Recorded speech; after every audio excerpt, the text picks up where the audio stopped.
ስኮትላንዳዊ ደራሲ ፍላስፋ ከምኡውን ተመራማሪ ስነ ቁጠባ ኣዳም ስሚዝ ናይ ዛሎሚ ተጸሚቓ ቀሪባ ዘላ ብዙሕ ዝና ዘትረፈት ኣብ 1776 ዝተዘርግሐት ዌልዝ ኦፍ ኔሽንስ ትብል መጽሓፍ ደራሲ ኮይኑ ከም ኣቦ ስነ ቁጠባ ከምኡውን ካፒታሊዝም ወይ ርእሰ ማልነት ይፍለጥ። ዌልዝ ኦፍ ኔሽንስ ኣብ ግዜኣ ኣዝያ ኣካታዒት ዝነበረትን ካብ ሽዑ ግዜ ጀሚራ ድማ ንስነ ቁጠባዊ ምዕባለ ጥጡሕ ባይታ ፈጢራ ትርከብ። መሰረታዊ መልእኽታ ኣብ ኢንሰንቲቭ ወይ መተባብዒ እምነት ክህልወና ከም ዝግባእ ኮይኑ ሕብረተሰብ ናብ ዝሓሸ መገዲ ዝመርሕ ቁኑዕ መተባብዒ ካብ ምቋም ዝበልጽ ነገር ክገብሩ ከም ዘይክእሉ ተብርህ። ደቂ ሰባት መብዛሕትኡ እዋን ኣብ ናይ ገዛእ ርእሶም ረብሓ ከም ዘተኩሩ ስለዚ ዝኾነ ዝተኣታቶ ቁጠባዊ ፖሊሲ ነዚ ሓሳብ ኣብ ግምት ከእትዎ ይግባእ። ኣብ ናይ ሎሚ መደብ ኣገዳሲ ዝበልናዮ ትሕዝቶ ናይ ዌልዝ ኦፍ ኔሽንስ ናብ 5 ነጥብታት መቒድና ቀሪብና ኣለና። ሰናይ ምክትታል። ቀዳማይ ኣገዳስነት ፍርያምነት። ኣብ ንጡፍ ስራሕ ዝርከብ ወይ ኣፍራይ ብዝሒ ህዝቢ ናይ ሓንቲ ሃገር ካብ ኣብ ስራሕ ዘይተዋፈረ ብዝሒ ህዝቢ ምስ ዝዓቢ ከምኡውን ኣፍራይነት ናይዞም ስራሓት ምስ ዝበዝሕ ዝሓሸ ቀረብ ኣገልግሎትን ምህርትን ናይ ምርካብ ዕድላት ይዓቢ። ኣገዳስነት ኣፍራይነት ኣብ ዌልዝ ኦፍ ኔሽንስ ብሰለስተ ረቑሒታት ዝማዕበለ ኮይኑ 1 ውሕልነት ወይ ክእለት ንሓደ ነገር ንምግባር፣ 2 ካብ ሓደ ዕማም ናብ ካልእ ዕማም ንምቕያር ዝጠፍእ ግዜ ንምውጋድ፣ 3 ድማ ቅኑዕ ኣጠቓቕማ መሳርሒታት እዮም። እቶም ቀዳሞት 2 ረቑሒታት ካብ ምምቕራሕ ዕዮ ወይ ዲቪዥን ኦፍ ሌበር ዝብል ኣመር ዝማዕበሉ ኮይኖም ኣብ ሓደ ሕብረተሰብ ኩሉ ሰብ ኩሉ ነገር ባዕሉ ካብ ምትግባር ነፍሲ ወከፍና ኣብ ዝሓሸን ብዝበለጸ ነድመዓሉን ዓውድታት ብምስታፍ ኣገልግሎትን ምህርትን ነንሕድሕድና እናሸጥናን እናለወጥናን ይሓይሽ። ዝርግሐ ናይ ዝዕዳጋን ንግድን ኣብ ዝዓብየሉ ብዝያዳ ምምቕራሕ ዕዮ ይስስን። በዚ ምህርትን ኣገልግሎታትን ናይ መሳለጥያታት ኣብ ሓደ ቦታ ይዓቢ። ምምቕራሕ ዕዮ ምስ ዕቤት መጓዓዝያታት ዝውስኽ ኮይኑ ኣዳም ስሚዝ ኣብ ናይ 18 ክፍለ ዘበን ተመክርኡ ዘቕረቡ ኣብነት እንተሪእና ንሓደ ዓቐን ንብረት 6 ሰባት ብመርከብ ዘብጽሕሉ ግዜን 100 ሰባት ብሰረገላ ዘብጽሕሉ ግዜን ተመሳሳሊ ኮይኑ መጓዓዝያ ብማያዊ ክፋል ስለ ዝቐልልን ዝቕልጥፍን ኣብ ፈለግ ወይ ገማግም ባሕሪ ዝርከባ ከተማታት ብቕልጡፍ ክምዕብላ ይረኣያ። ዕዳጋታት ናይ ንግዲ ኣብ ዝዝርግሓሉ ድማ ብብዝሒ ምክፍፋል ስራሕ ንኽህሉ መገዲ ይፈጥር። ካልኣይ ገንዘብ እንታይ እዩ? ንምንታይ ከ ንጥቀመሉ? ምክፍፋል ዕዮ ኣብ ዝምስረተሉ ዝኾነ ሰብ ብውሕድ ኣቕሓ ጥራይ ኣብ ክንዲ ዝግልገል ኣብ ምልውዋጥ ወይ በደላ ንግዲ ይሳተፍ። ኣብ መጀመርታ ጠለባትን ቀረባትን ይመጣጠኑ ብዘይምንባሩን ምልኡነት ስለ ዘይነበሮን ንግዲ ኣሸጋርን ዘይበቕዖን ነይሩ። ምምስራት ገንዘብ ድማ ንናይ ኣቕሓ ምልውዋጥ ኣቕሊልዎ።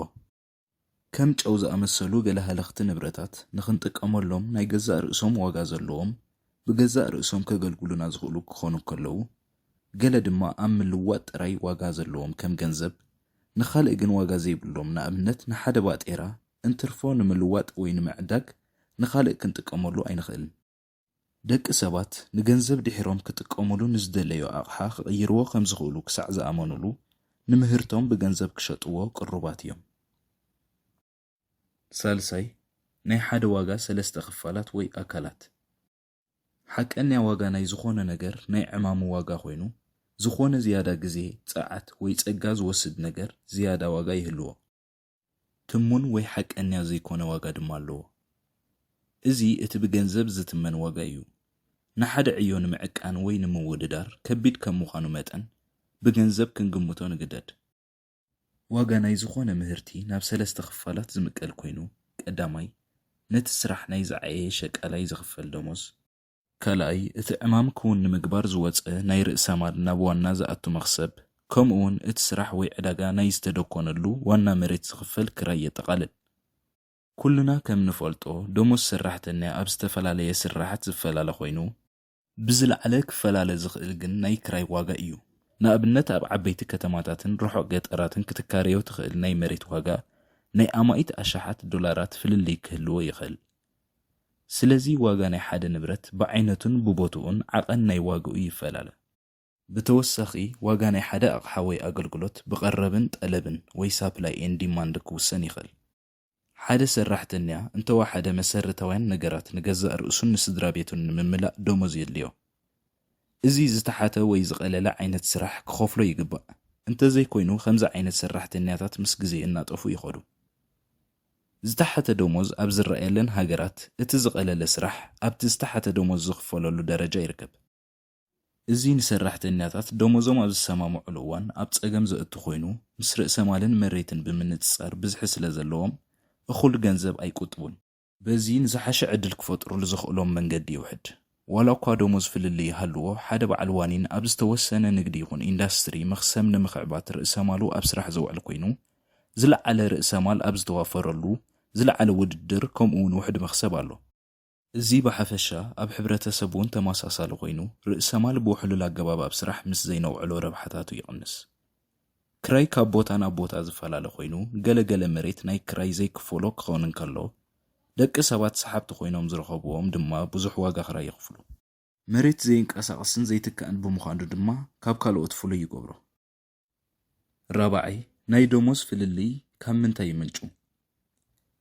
መሃያ ናይ ሸቃሎ ብቐረብን ጠለብን ወይ ሳፕላይ ኤንድ ዲማንድ ዝምእዘኑ ኮይኖም ደሞዝ ናይ ዝተወሰኑ ስራሓት በዞም ዝስዕቡ ረቑሒታት ይጽልዉ። ሓደ ክንመሃሮም ዝፈጥርዎ ሽግራትን ዝወፅእ ገንዘብን።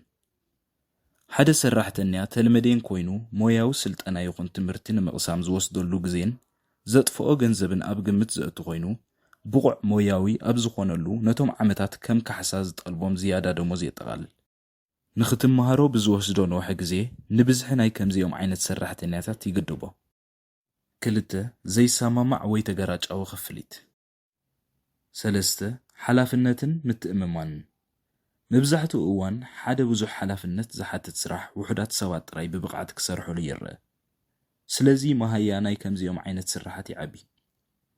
4 ዘይርጉፅነት ዓወት።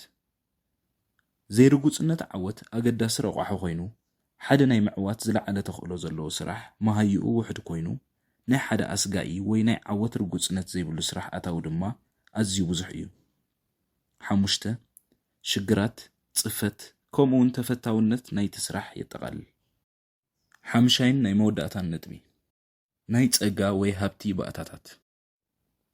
1 ንቑሕ ወይ ስልጡን ናይ ገዛእ ርእሲ ረብሓ። ኣዳም ስሚዝ ደቂ ሰባት ፃዕራማት ንቑሓት ከምኡውን ኣብ ኣጠቓቕማ ገንዘብ ጥንቁቓት ክኾኑ ይምዕድ። መብዛሕትኡ እዋን ንመጻኢ ካብ ምሕሳብ ዝተላዕለ ሸቃጦን ዓማዊሎም ብጽቡቕ ከእንጉዱ ይግደዱ። እዚ እኹል ኣብ ዘይኮነሉ ድማ መንግስቲ ሕግታት ከጽድቕ ይግደድ። ደቂ ሰባት ረብሓታቶም ንምምላእ ገንዘብ ክቁጥቡ ብፍላይ ነቲ ገንዘብ ምስ ዘውፍርዎ ርእሰ ማሎም ብምዕባይ ዝሓሸ ማሽነሪታት ብምዕዳግን ቴክኖሎጂያዊ ረብሓታት ረኺቦም ኣታዊታቶም ከዓቢ ደረጃ ናብራ ክመሓየሽን መገድታት ይኽፈት። 2 ድሩት መንግስቲ። ኣዳም ስሚዝ ሓላፍነታት ናይ መንግስቲ ኣብ ምክልኻል ዓለምለኻዊ ትምህርቲ ትሕተ ቅርጻዊ ከም ጽርግያታት ድልድላትን ዝኣመሰሉ ህዝባዊ ስራሓት ምኽባር ሕጋዊ መሰላት ምውጋድ ገበናትን ክድረት ይግባእ ይብል። ሕግታት ኣብ ዝጠሓሰሉ ወይ እውን ሰባት ግዝያዊ ረብሓታቶም ኣብ ዘቐድሙሉ ድማ መንግስቲ ኢዱ የእቱ። መንግስቲ ዘይሳተፈሉ ዓውዲ የለን ኣብ ዝብል ኣምር ብምምርኳስ ካብ ጁባ ህዝቢ ገንዘብ ምጽንቃቕ ይቃወም። ናይ ዓለምለኻዊ ትምህርቲ ኣተኩርኡ ድማ ኣብ ኢንዱስትርያዊ ገስጋስ ዝረአ ዝነበረ ኣሉታውን ደብዛዝን መምቕራሕ ዕዮ ንምውጋድ ኮይኑ ብዙሕ ውፅኢታት ዝተረኣየሉ እዩ። 3 ጥረ ገንዘብ ከምኡውን ነፃ ዕዳጋ። ኣብዚ ነጥቢ ንገንዘብ ብሓፂን ብምድጋፍ ናይ መንግስታት ዘይደለ ወፃኢታት ምቕናስ ከምኡውን ግብሪ ብምቕናስ ናይ ነፃ ዕዳጋ መምርሒታት ምክትታልን ቀረፅን ግብርን መነባብሮ የኽብሩ ብምዃኖም መንግስቲ ካብ ሃገር ናብ ሃገር ኣብ ዝግበር ንግዲ ነፃ ፍቓድ ክህብ ከም ዝግባእ ይምጉት። ብሓፈሻ መጽሓፍ ዌልዝ ኦፍ ኔሽንስ ንኹሉ ሰብ ከም ዝጠዓሞ ኣቕሓ ክለዋወጥ ከምኡውን ዘቤታውን ደጋውን ውድድራት ዘጠቓለለ ዕዳጋታት ክኽፈተሉ ናጽነት ብምሃብ ናይ ደቂ ሰባት ተፈጥሯዊ ድሌታት ካብ ናይ መንግስቲ ቁፅፅራት ብዝበለፀ ዝሓሸ መጠን ሃብቲ ከም ዘምጽእ ትገልጽ።